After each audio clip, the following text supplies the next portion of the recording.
भर्खरै मैले यो गाडी कुदाएँ 85 किलोवाटको रेयर व्हिल ड्राइभ मोटर भएको भएर चाहिँ अति मजा आउँदो रहेछ। मैले ट्र्याक्सन कन्ट्रोल अफ गरेर पनि एक्चुअली ड्रिफ्ट पनि गर्न ट्राई गरेको थिएँ, एकदमै कहीँ पनि ल्याग फिल भएन। प्लस अब स्टियरिङ व्हिल चाहिँ एकदमै सानो र सफ्ट भएको कारणले गर्दाखेरि चाहिँ मजाले होभर गर्न सकिँदो रहेछ। मलाई सबैभन्दा राम्रो लागेको भनेको यसको handling.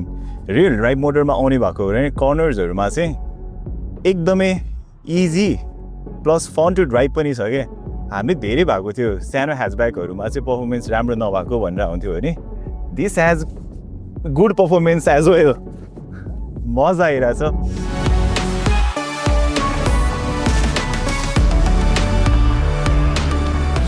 I just love the car. आफूलाई त सानो गाडी मनपर्ने होइन, त्यही माथि प्रोटोनको यत्रो 1 वर्षदेखि प्रोटोनको इमाज 7 चलाइरहेको, इमाज 5 मैले जस्तो चाहेको त्यस्तै नै पाएँ। ड्राइभिङ पनि एकदमै स्मुथ लागेको छ। अनि मेरो फेभरेट पार्ट यसमा चाहिँ फिजिकल बटन्सहरू चाहिँ एसी कन्ट्रोलहरूको लागि, ड्राइभ सेलेक्टरको लागि सेन्ट्रलमै छ। Suspension was really nice. Independent suspension setup at the back. Power response was really good.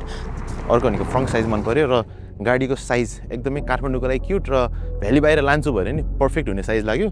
So yes अब अर्को कुरा भनेको price. Hopefully the price will be less. अनि जति कम भयो गाडी त्यो अनुसारको चाहिँ खत्रै लाग्यो मलाई।